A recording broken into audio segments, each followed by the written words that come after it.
seus filhos, por meio de Jesus Cristo, segundo o propósito de sua vontade, para louvor da glória de sua graça, que ele nos concedeu gratuitamente no amado. Leia comigo a partir do verso 3. Bendito seja o Deus e Pai do nosso Senhor Jesus Cristo, que nos abençoou com todas as bênçãos espirituais nas regiões celestiais em Cristo. Antes da fundação do mundo, Deus nos escolheu nele para sermos santos e irrepreensíveis diante dele. Em amor, nos predestinou para ele, para sermos adotados como seus filhos, por meio de Jesus Cristo, segundo o propósito da sua vontade, para o louvor da glória da sua graça, que ele nos concedeu gratuitamente no amado. Amém. Feche seus olhos, mantenha sua Bíblia aberta. Senhor, muito obrigado, Pai. Muito obrigado, Senhor, porque o Teu Espírito, como nós falamos, está presente nesse lugar, Senhor. E agora, Pai, em reverência máxima à Tua Palavra, com as nossas atenções, com o nosso ouvido, Pai, com o nosso intelecto e o nosso coração, nós queremos prestar culto a Ti, Senhor, sedentos pelo que Tu vais falar aos nossos corações, Senhor. Eu Te peço, Pai, que eu possa ser um instrumento utilizado por Ti, para que nesse último dia de retiro eu possa abençoar a vida de cada jovem aqui, Pai. Mas não porque há algo de bom em mim ou em algo que eu tenha preparado, mas porque a mensagem é Tua, Senhor. A palavra é Tua, Pai. E ela chegará no coração daqueles que estão aqui, Senhor, porque a palavra ela não volta vazia, Senhor. Que possamos estar atentos à Tua voz, que possamos agora prestar atenção naquilo que Tu tens a falar, que essa palavra possa mover, Senhor, os nossos corações a nos voltarmos cada vez mais para Ti, Senhor. É isso que eu Te peço e Te agradeço em nome de Jesus. Amém. Você pode se sentar.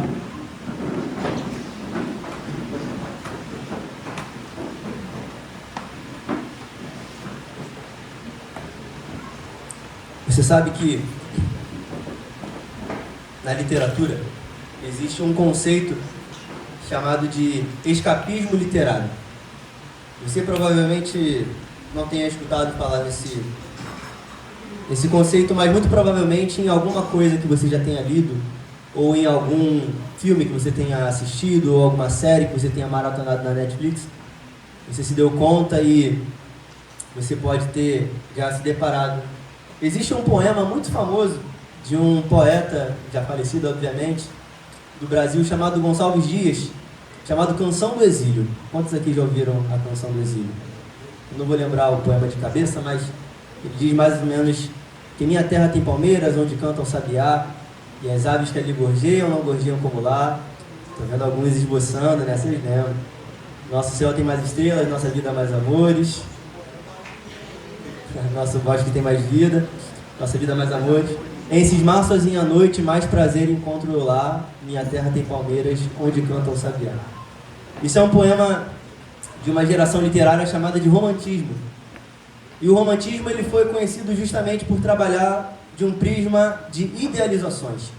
A gente ouve muito, né, a palavra romantizar tomando outras conotações nos dias de hoje, como, você está romantizando essa situação, você está romantizando esse assunto. Mas fato é que o romantismo ele surgiu justamente com essa ideia de idealizações. E o escapismo literário ele está contido justamente no desejo de fugir de alguma realidade. O escapismo ele nada mais é do que a fuga da realidade. Gonçalves Dias, por exemplo, quando escreve a Canção do Exílio, o nome é bem sugestivo. Ele escreveu essa canção porque ele estava exilado e ele sentia saudades da sua terra, sua pátria, que era o Brasil, pois ele estava servindo a colônia portuguesa na época. E nós podemos pensar em diversas outras referências em que existe uma realidade que nos oprime, existe uma realidade diante de nós que nos traz angústia, que nos traz sofrimento, e o único desejo que nós temos é escapar dessa realidade. Mas fato é que, não somente na época do romantismo, no século XVII ou XVIII, ou ao longo de toda a história da literatura, mas em diversos momentos da história, todos nós passamos por momentos que nos trazem aflição, nos trazem angústia. Nós podemos pensar, por exemplo, naqueles que vivenciaram eras, por exemplo, de guerra, no século XX, um período marcado por muitas guerras, as guerras mundiais, a Guerra Fria, período chamado entre guerras, onde cada nação buscava um enriquecimento bélico para sofrer um possível ataque. Imagina viver na tensão, a iminência de uma guerra, a qualquer momento, nações se degladiando. ou podemos pensar em catástrofes naturais, acidentes, mortes. E com certeza, quando passamos por situações como essa, uma pergunta vem à nossa mente: onde Deus está nisso tudo? Por que Deus deixa essas coisas acontecerem? Por que Deus permite as guerras? Por que Deus permite as mortes, as catástrofes? Será que Deus é um Deus injusto? Será que a justiça de Deus ela é talvez parcial? Ou será que a nossa mente tem a capacidade de entender a justiça de Deus? E essa mentalidade, essa cosmovisão, essa maneira de pensar, influencia muito nos dias de hoje, no que diz respeito aos mais diversos assuntos, às mais diversas áreas, aos mais diversos campos da vida, com a mentalidade de que Deus é injusto. E muitas das vezes, infelizmente, nós percebemos esse mesmo pensamento dentro da igreja. Pessoas que levantam as suas mãos e glorificam o nome do Senhor, pessoas que exaltam o Senhor, assim como nós fizemos aqui, mas que ainda têm questões mal resolvidas dentro de si, que ainda tem dúvidas com relação à justiça de Deus, ao amor, à sua soberania.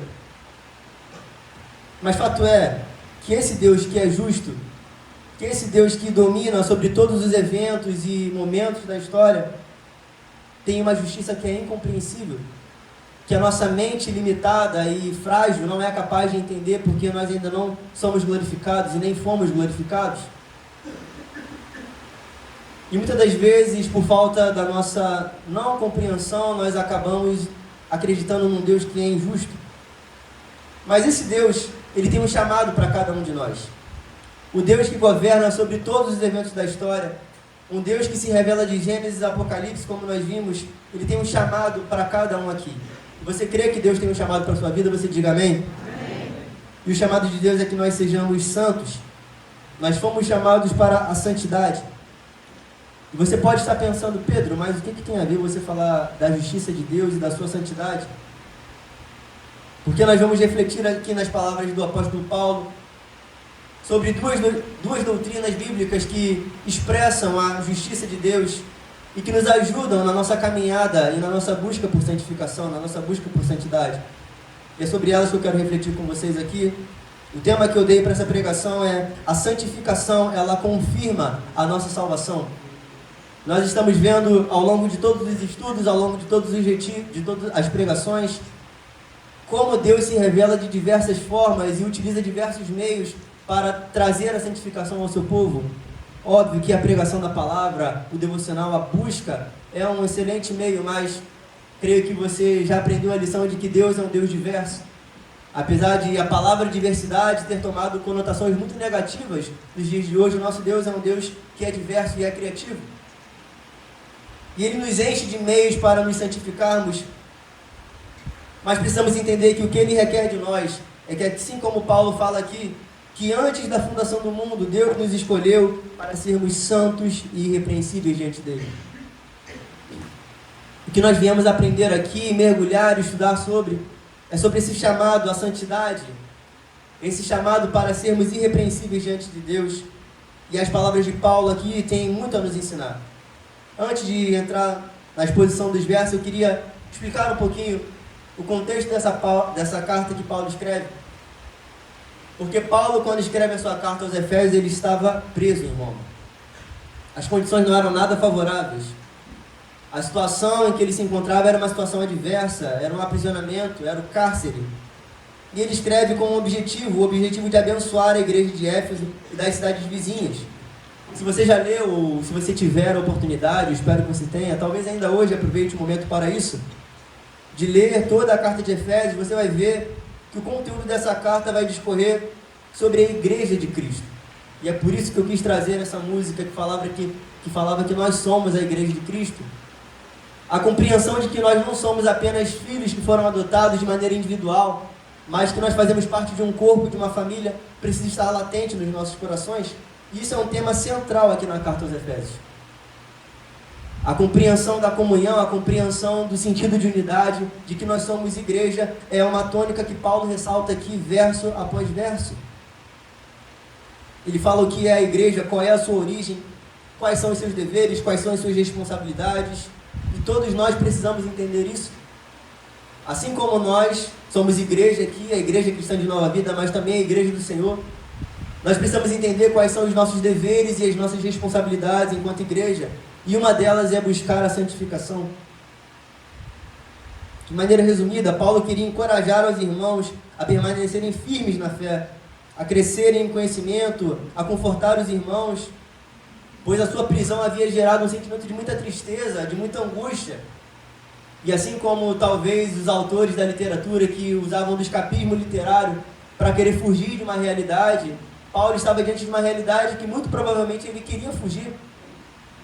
Mas ele vai mostrar aqui como a sua prisão está dentro dos decretos de Deus e também era um ponto para abençoar a vida daqueles irmãos. A sua prisão estava dentro dos planos eternos de Deus. E aí ele vai dividir a carta aqui em duas grandes partes. É uma carta pequena. A primeira parte ela está dividida dos capítulos de 1 a 3. E ele vai falar da doutrina da igreja, como mencionei. Como ela nasceu, quem a compõe, de que maneira nós entramos nela, como Deus a juntou. E do capítulo 4 ao 6 ele fala de que maneira aqueles a quem Deus chamou devem viver aqui nesse mundo. E aí Paulo vai falar de unidade, de dons espirituais. Inclusive Paulo fala de santificação também, plenitude do Espírito. Então, o capítulo que nós estamos aqui centralizados, o capítulo 1, ele tem como foco a igreja.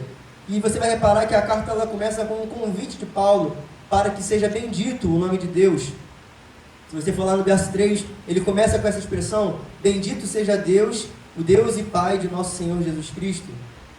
Nesses versos, Paulo vai falar que Deus Pai, o que Ele fez pela sua igreja e qual é a sua participação na manutenção da igreja. E se nós continuássemos a leitura, eu não vou continuar por conta do tempo, que já é curto, mas veríamos que esses versos eles trazem não somente a participação de Deus no meio da igreja, mas do Filho, do Espírito Santo, e uma trindade perfeita, como o pastor Leandro falou, um único Deus e três pessoas que se completam e se amam de uma maneira perfeita e harmoniosa, trabalhando em favor daqueles que são os filhos de Deus. O Pai planeja, o Filho executa e o Espírito aplica. Porém, nosso foco hoje é estudar um pouco do que a obra de Deus Pai faz por nós. E por isso eu peço que você volte comigo no verso 3. Nós vamos destacar algumas lições aqui. Há 3 pontos que vão ser destacados. E 3 palavras, se nós podemos dizer assim, 3 verbos que você tem o costume de anotar, de grifar. Eu queria que você anotasse, para que isso ficasse marcado na sua cabeça, que apontam para as ações que Deus já realizou em nós. E a primeira é que Paulo vai falar que Ele nos abençoou com todas as bênçãos espirituais. Leia comigo. Bendito seja o Deus e Pai de nosso Senhor Jesus Cristo, que nos abençoou com todas as bênçãos espirituais nas regiões celestiais em Cristo. Repare que Paulo aqui ele vai se referir ao nosso Senhor não somente como Deus. Paulo poderia muito bem destacar a divindade do Senhor, o seu aspecto glorioso, majestoso e divino, Deus como Senhor, Deus como soberano, autoridade máxima no governo do universo. Mas é interessante que ele destaca que esse mesmo Deus, ele é Pai de nosso Senhor Jesus Cristo. E Jesus aqui representa também nosso Senhor, porque Ele é o nosso Redentor, porque Ele é aquele que ressuscita dos mortos e recebe todo o poder nos céus e na terra. O mesmo Paulo vai falar em Filipenses que esse Deus foi exaltado sobremaneira e recebeu um nome que está acima de todo nome, para que todo joelho no céu e debaixo da terra e toda língua confesse que Jesus Cristo é o Senhor. Então Jesus, que é o Filho, também é nosso Senhor, porque Ele foi exaltado por Deus sobremaneira e foi colocado em um lugar onde nenhum mais poderá ocupar. Mas Paulo aqui ele começa falando que esse Deus ele nos abençoou com todas as bênçãos espirituais. Paulo diz que o Senhor realizou sobre nós uma ação que é completa. Ele nos abençoou com bênçãos que não fazem parte do plano material. A nossa visão sobre aquilo que é bênção, a nossa visão sobre aquilo que é receber as bênçãos de Deus, por influências erradas e equivocadas, muitas das vezes está muito conturbada. Reparem que Paulo aqui faz menção a bênçãos que não estão no plano material. Reparem que essas bênçãos a que Paulo se refere não são destinadas também a toda a humanidade. Então aqui nós já começamos a perceber que essas bênçãos espirituais, elas são destinadas somente a um povo, a uma parte da criação do Senhor. E o que nos mostra isso é que ele fala que bendito seja o Deus e Pai de nosso Senhor Jesus Cristo, que nos abençoou com todas as bênçãos espirituais em Cristo. E esse pronome aqui que Paulo está utilizando, de primeira pessoa, em que ele se inclui, ele fala que essas bênçãos foram destinadas aos seus leitores, a quem Paulo estava escrevendo aquela carta, e a ele mesmo. Ou seja, os cristãos. Paulo, que estava então emitindo aquela carta, a igreja de Éfeso, que era o destinatário daquela carta, e nós também, que somos agora leitores dessa carta. Todos nós fomos abençoados com essas bênçãos espirituais. Dentre toda a humanidade, Deus abençoa uma parcela com todo tipo de bênção espiritual. E existe um contraste com as bênçãos materiais, porque as bênçãos espirituais, elas são concedidas e elas são operacionalizadas pelo próprio Espírito Santo de Deus. Não há como pensarmos em bênçãos materiais e pensarmos automaticamente em coisas como redenção, justificação, santificação, adoção, glorificação, a vida eterna que nós cantamos aqui. Quando falamos de bênçãos espirituais, nós nos referimos a tudo isso que é operado, que é sistematizado, que opera em nós através do Espírito Santo. E isso não é destinado a todos. Isso é destinado àqueles a quem Deus chamou.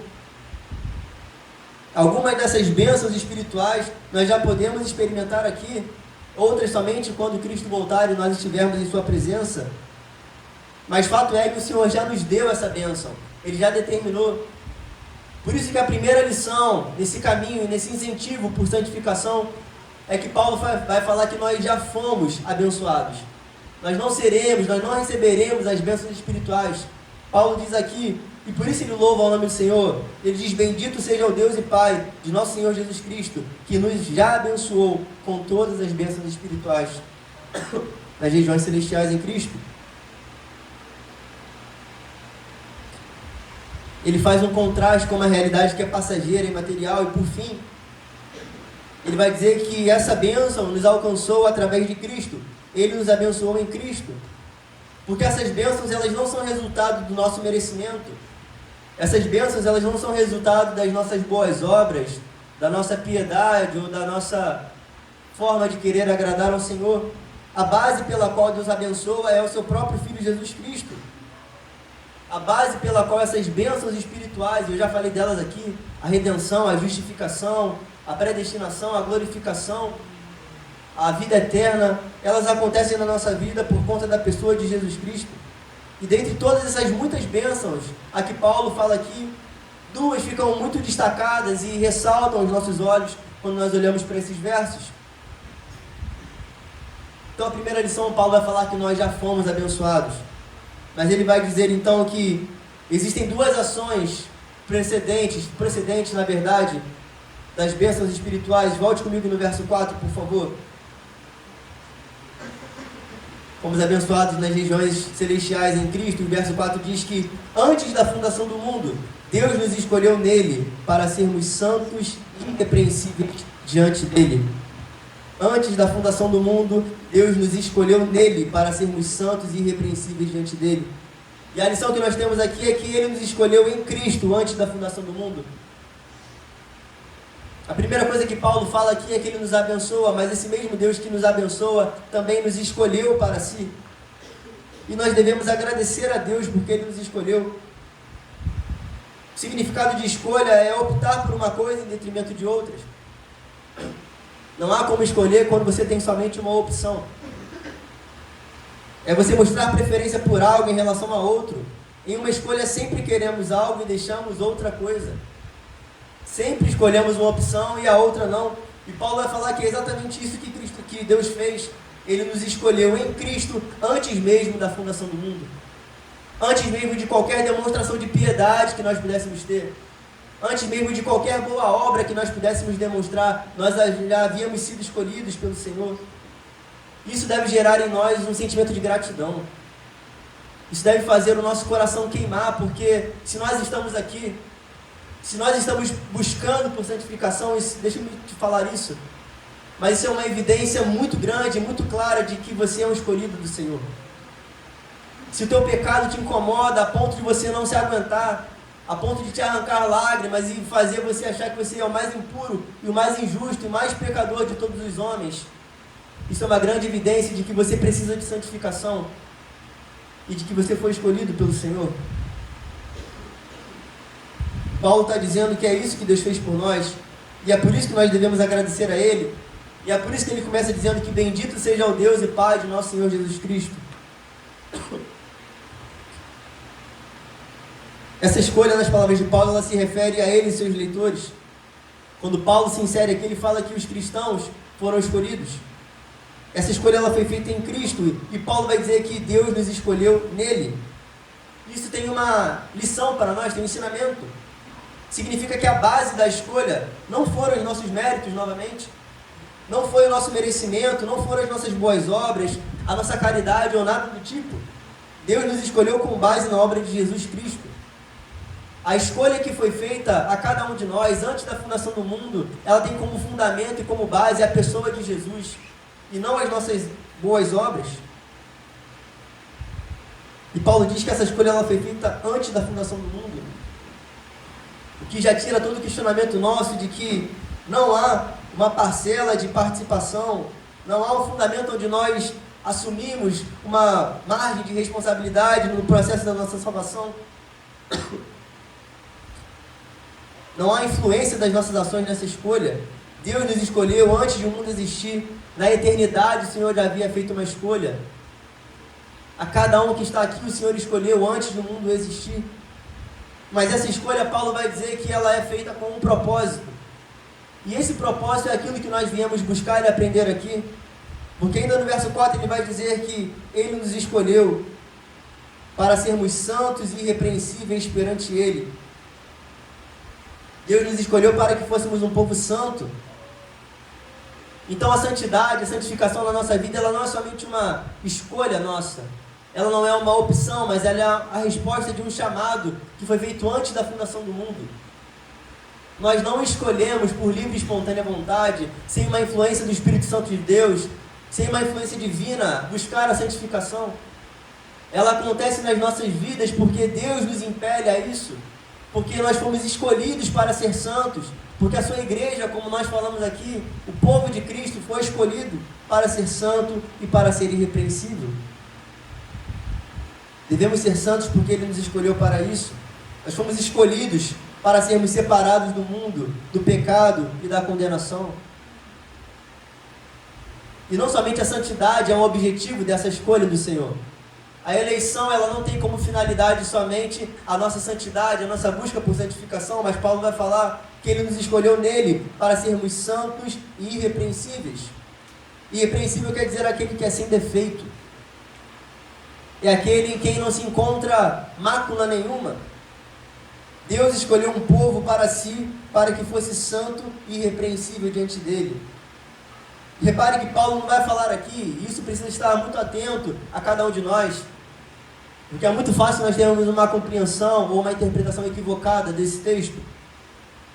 Mas Paulo não vai falar aqui que ele nos escolheu porque ele saberia um dia que nós seríamos, por quem nós seríamos, ou a capacidade que nós teríamos de ser santos. Não é o que está escrito aqui. Paulo não fala que Deus nos escolheu porque um dia ele saberia que o Gabriel teria a capacidade de ser santo, que o Fábio teria a capacidade de ser irrepreensível. Não. Porque Deus nos escolheu, nós somos santos e irrepreensíveis. A ordem ela é inversa. A escolha vem primeiro e a santificação ela vem depois. A escolha, a separação de Deus de um povo para si, dentre uma massa, uma comunidade corrompida, uma criação que se desviou e se deturpou por conta do pecado inicial. Dentre esses, o Senhor escolhe uma porção para si, e a esses Ele destina então a santificação. Esses Ele escolhe para ser santo e para ser irrepreensível.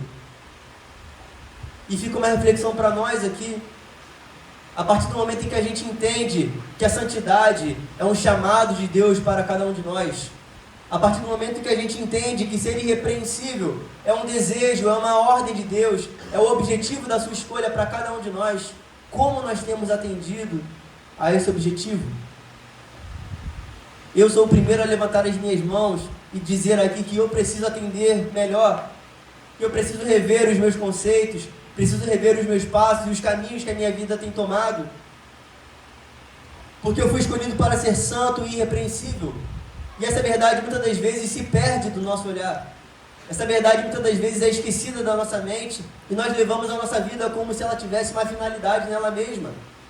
Levamos a nossa vida, o nosso jeito de caminhar e de levar as coisas como se nós fôssemos realizar os nossos próprios desejos, colocar em prática os nossos próprios projetos e não houvesse uma missão para nós. Não somente a espera, não somente aqueles que esperam, mas a santificação, porque Deus nos escolheu para isso. E como você tem respondido a esse chamado? Há um perigo aqui. Com a ajuda do Espírito Santo, eu creio que você não vai cair nessa cilada, porque há muitos lá fora que olham para esse verso e falam, então, está tudo certo. Meus problemas então estão resolvidos. Eu já fui escolhido, então eu posso viver como eu quero. Já que Deus já me escolheu, eu posso, e a salvação ela não é perdida, e Deus não volta atrás das suas promessas. Uma vez que eu fui salvo para sempre. Eu posso viver então a vida da minha maneira. Eu posso viver a vida ao meu bel prazer. Levar a minha vida da maneira como eu quiser. A minha salvação já está garantida. Errado. Deus nos escolheu para ser santo. E se não tem santidade, não teve escolha. Deus nos escolheu para um propósito muito maior de ser santo e irrepreensível. E se não há esse desejo no nosso coração, se não há entristecimento por conta do pecado, arrependimento, comoção, se não há um esmagado no nosso ego quando nós ferimos a santidade do Senhor, não houve escolha. Porque aqueles que foram escolhidos têm desejo por se santificar, se entristecem quando ferem a santidade de Deus. Você pode perguntar, Pedro, como eu sei então que eu fui escolhido para ser santo e irrepreensível? Quando o propósito da tua vida, ela se cumpre, quando o propósito desse chamado, ele se cumpre na tua vida, Ele nos escolheu para sermos santos diante dEle. Isso não quer dizer que nós vamos ser sempre perfeitos. Isso não quer dizer que, majoritariamente, no sentido absoluto, não se encontrará pecado nas nossas vidas, porque nós ainda vivemos num corpo que é corruptível. Nós ainda convivemos com o conflito do pecado diante de nós. Mas significa que os escolhidos de Deus, aqui nesse mundo, buscam viver a santidade, buscam uma vida de santificação. Os escolhidos de fato odeiam o pecado. Os escolhidos odeiam entristecer o coração do Senhor. Buscam uma vida de santificação. Quer saber se Deus te escolheu? Olhe para dentro de si e reflita.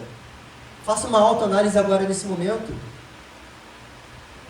Se pergunte se de fato você odeia o seu pecado, ou se você dorme abraçado com ele e não quer se desgarrar. Se pergunte se de fato você odeia o seu pecado, ou se você joga ele para debaixo do tapete, porque você está disposto a abrir mão de muitos pecados, mas aquele você não quer. Aquele você quer guardar como estimação. Você odeia ferir a santidade de Deus. Você odeia desagradar ao Senhor. Você está engajado em um esforço constante em ver uma vida reta, digna, que agrada ao Senhor. Certamente respondendo essas perguntas a si mesmo, o Senhor falará ao teu coração. E o meu pedido, a minha oração é que cada um de nós se sinta o pior dos pecadores quando fere a santidade do Senhor. Que não haja costume com o pecado, que não haja conforto com o pecado, mas que a busca por santificação ela comece com a renúncia dos nossos pecados. Ela comece por deixar para trás aquilo que nós sabemos que é errado, que muitas das vezes é difícil de largar, é difícil de se desvencilhar. Há uma cena, um filme que eu gosto muito, que é As Crônicas de Nárnia, o último filme, A Viagem do Peregrino da Alvorada, em que um dos personagens, no meio da viagem para Nárnia, ele se transforma em um dragão. E certa vez, por conta de uma maldição que ele recebeu, ele tenta tirar de si as escamas de dragão, tirar a pele de dragão, e ele tenta por si só se rasgar, se contorcer com as suas garras, tentar rasgar o seu peito, mas somente com a intervenção do Senhor, somente com o agir do Espírito Santo nós podemos ser livres do pecado. Mas o primeiro passo precisa ser nós termos pavor de desagradar ao Senhor. É olharmos para a nossa vida e refletirmos dia após dia se de fato nós nos importamos em ferir a santidade dele. Certamente, se você pedir para que Deus te ajude nesse processo. Certamente, se você clamar ao Senhor, orar no teu quarto, pedir dia após dia, Senhor, me livra. Muitas das vezes eu não consigo batalhar contra esse pecado. Eu não consigo me desvencilhar, às vezes parece que é mais forte que eu, e realmente é. Mas maior é aquilo que está em nós do que o que está no mundo. O Espírito Santo de Deus que habita em nós é maior do que qualquer pecado que possa existir. Não há pecado maior do que o sacrifício de Cristo na cruz por nós. Não há impacto maior de qualquer pecado que seja do que o impacto de Cristo ter sido crucificado e ressurreto ao terceiro dia. Você tem pedido para que Deus tire da sua vida os pecados? Ou você já acha que Ele faz parte da sua personalidade, de quem você é? Será que Ele já se cristalizou em você, assim como a pele de um dragão havia se cristalizado naquele personagem? E foi necessário então o rugir do leão de Aslan para que todas aquelas peles e aquela capa de dragão e as escamas caíssem? Será que nós já acostumamos a viver uma vida de pecado? A eleição, a que Paulo fala aqui, ela não nos desestimula a santidade, mas muito pelo contrário, ela é um combustível para nós, ela é um estímulo. Aqui nesse mundo a gente já experimenta essa santidade, já experimenta o fato de sermos irrepreensíveis, ainda de maneira imperfeita, sim. Somente na vinda de Cristo nós seremos completamente santos e irrepreensíveis, mas isso precisa ser uma busca constante a cada um de nós. E Paulo não vai terminar aqui, ele vai continuar dizendo que primeiramente Ele nos abençoa com toda a sorte de bênçãos espirituais. Depois Ele nos escolhe antes da fundação do mundo com o propósito de sermos santos e irrepreensíveis. E por fim Ele vai dizer que esse mesmo Deus tem um destino a cada um de nós. Ele nos predestinou. Verso 5, venha comigo por favor. Em amor, Ele nos predestinou para Ele, para sermos adotados como seus filhos, por meio de Jesus Cristo. Isso foi feito segundo o propósito da sua vontade. O apóstolo destaca aqui então algumas verdades dessa predestinação. E a primeira, Paulo vai dizer que Deus nos predestinou para Ele mesmo. Predestinar nada mais é do que dar um destino, definir e estabelecer algo de antemão, de maneira prévia. Qual seria então a diferença do que Paulo está dialogando aqui? Porque se você está minimamente atento à pregação, você já percebeu que Paulo está falando aqui que a nossa santificação ela acontece por meio da nossa eleição e da nossa predestinação. A predestinação é o destino que Deus nos dá. É o destino que Ele dá àqueles que antes da fundação do mundo foram escolhidos. Assim como a nossa eleição, a nossa predestinação, ela é um resultado do decreto de Deus. Não há participação nossa nisso. É obra totalmente santa e divina do nosso Senhor. Por seu decreto nós fomos adotados e nos tornamos família de Deus. O destino que Ele fala aqui, então, está destinado a nós, está reservado a nós, é ser família de Deus. É sermos adotados na família do Senhor. E não há destino melhor para nós do que esse. Não há bênção maior do que aqueles que antes estavam destinados ao inferno. Aqueles que antes, de justa causa, através da justiça divina, mereciam ir para o inferno. Não há nada melhor do que saber que esses antes iriam para o inferno, mas agora fazem parte da família do Senhor. Somos filhos do mesmo Pai. O destino daqueles que foram escolhidos para serem santos é a salvação. Deus te escolheu para ser santo, para ser irrepreensível, porque Ele já te salvou. A predestinação ela é um ato do amor de Deus. Existe sim o amor de Deus, que é demonstrado a todas as pessoas. Ele sustenta, Ele alimenta, dá saúde, provê. É a graça comum. O amor do Criador por suas criaturas. O sol de Deus ele vai nascer tanto sobre os justos quanto sobre os injustos. Mas o que Paulo está falando aqui não é desse amor comum. Paulo está falando de um amor que é muito mais profundo, é muito mais intenso, porque é um amor salvífico. É um amor que culmina na nossa salvação. A salvação é dada somente àqueles a quem Deus ama, com um amor salvador. E é amor porque Ele não precisava fazer nada disso. E glória a Deus, porque o pastor Gabriel falou isso antes de mim. Porque é um peso muito grande falar sobre isso. Mas a verdade é que os versos não mentem para nós. Deus seria exatamente e plenamente justo se o chão se abrisse agora e todos nós descêssemos para o inferno.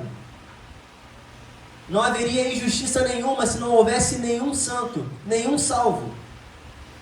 Não haveria nada de errado se Deus castigasse toda a humanidade, porque toda a humanidade fere a sua santidade. Mas ainda assim, por amor, por graça, por misericórdia, dentre muitos Ele escolhe um povo para si, para salvar. Dentre uma massa corrompida, deturpada pelo pecado, Ele escolhe essas ovelhas para que o bom pastor tire de nós os nossos carrapichos, que nos pastoreie, nos discipule, para que um dia nós estejamos no lugar que Ele quer para nós. Ele seria absolutamente justo, porque o que nós merecemos é a condenação eterna, mas isso é amor porque é a demonstração da sua graça, é a demonstração da sua misericórdia, porque Ele faz livremente e porque Ele salva aqueles a quem Ele escolheu para serem santos. E Ele nos escolheu para a santidade, Ele nos escolheu para a santificação.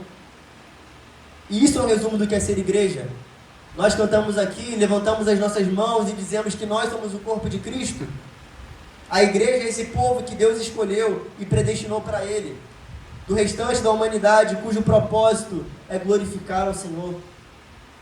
Então, ao invés de alguns questionamentos que venham à nossa mente, talvez um caminho melhor seria levantar as mãos e agradecer a Deus, porque o destino que antes estava reservado a nós, o inferno que antes nós merecíamos ir, agora se torna numa adoção na família do Senhor. Fomos feitos filhos de Deus, co-herdeiros de Jesus, filhos do mesmo Pai. Ele diz que essa predestinação ela é para a adoção de filhos por meio de Jesus. A humanidade não é filho de Deus, como muitos gostam de dizer. Nós não nascemos filhos de Deus, mas sim filhos da ira, da desobediência. Filhos de Adão e Eva condenados ao pecado. Nós não somos filhos de Deus, mas nos tornamos filhos por adoção mediante Jesus Cristo. E esse é o destino que Ele nos deu quando Ele nos escolhe na eternidade. E como isso tem mexido em você? Qual é o impacto que isso tem gerado na sua vida? Não é possível que saber que antes o inferno era o que todos nós merecíamos, e que agora o Senhor nos dá a oportunidade, a esperança de irmos para um lar celestial, onde estaremos com o nosso Criador, com o nosso Redentor. Isso não gerar em nós mudança. Isso não gerar impacto nas nossas vidas, não gerar em nós uma mudança de rota, recalcular o nosso caminho. Não é possível que ao olharmos para o plano de redenção, a busca pela santificação não seja a primeira alternativa que vem à nossa cabeça. O que nós precisávamos receber, já recebemos. A salvação já nos foi dada. Não precisamos nos santificar para receber a salvação, mas porque já recebemos, com uma resposta de amor, de gratidão, uma resposta ativa, nós buscamos viver uma vida que agrada a Ele. Qual filho não gosta de agradar ao seu pai? Qual pai não gosta de ver a obediência do seu filho? Qual pai não gosta de ver que o filho tem amor em obedecê-lo, porque o pai sabe aquilo que é melhor para o filho? Paulo vai continuar ainda no verso 5, dizendo que Ele nos predestinou segundo o propósito da sua boa vontade. Em resumo, a razão pela qual Ele nos escolheu e nos predestinou, que Paulo fala aqui, é porque isso lhe agradou. Isso lhe pareceu bem. Há outras versões, e aqueles mais antigos vão saber, que fala que o Senhor fez isso segundo o beneplácito da sua vontade, segundo o seu bom prazer. Não há injustiça em Deus, Ele é um Deus justo e bom. Agradou a Deus fazer isso? E não adianta, e não cabe também a nós, tentarmos achar motivação justificativa, porque a nossa mente limitada nunca vai entender os decretos do Senhor. A pequenez da nossa existência, a nossa superficialidade, nunca vai ser capaz de adentrar os pensamentos divinos e compreender a expansão dos planos de salvação do Senhor. O que cabe a nós é fazer o que fizemos aqui, levantar as mãos aos céus, abraçar os nossos irmãos e dizer: Senhor, obrigado pela salvação que me alcançou. Senhor, obrigado porque antes eu estava caminhando um caminho de trevas, mas eu fui encontrado pela Tua graça. Que isso nos mova a pregar mais a palavra de Deus. Nós não sabemos quem são esses escolhidos espalhados pelo mundo. Nós não sabemos quem são aqueles o qual Deus chamou para si. Por isso nosso papel é ir por todo mundo e pregar o Evangelho, assim como Cristo falou. Por fim, verso 6. Ele fez isso para o louvor da sua glória, para o louvor da glória de sua graça, que Ele nos concedeu gratuitamente no amado. Para que a humanidade redimida louve a Deus pela sua gloriosa graça. Portanto, nós devemos reconhecer essa graça maravilhosa e gloriosa e louvar a Deus por isso. O favor imerecido de Deus deve nos levar à adoração. Não uma adoração irracional, e por isso eu fiz questão de falar.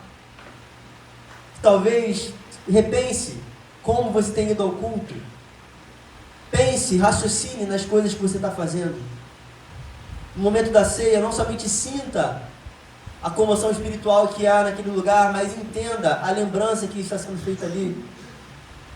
A racionalização daquilo que nós estamos fazendo automaticamente nos leva à adoração do Senhor. Não há como refletir sobre o plano da redenção e ficar imóvel, ficar estático. Olhar para a redenção, ela deve gerar em nós um desejo de resposta ativa e prática. A santificação, ela não é uma opção para nós. Você pode repetir isso comigo? A santificação, ela não é uma opção para nós. Ela é uma obra da graça de Deus. Aqueles que Ele escolheu antes da fundação do mundo para serem santos, esses são plenamente renovados, dia após dia, segundo a imagem de Deus. Aqueles que são regenerados morrem dia após dia para o seu pecado e ressuscitam para a novidade de vida. E esse é o chamado de Deus para nós. Aqueles que esperam a volta de Jesus Cristo precisam se santificar e se encontrar irrepreensíveis diante dele. E como você tem se encontrado? Se os céus se rasgassem agora e Jesus Cristo voltasse, o que você teria para apresentar a Ele? Como estaria a sua vida diante dele? Feche seus olhos.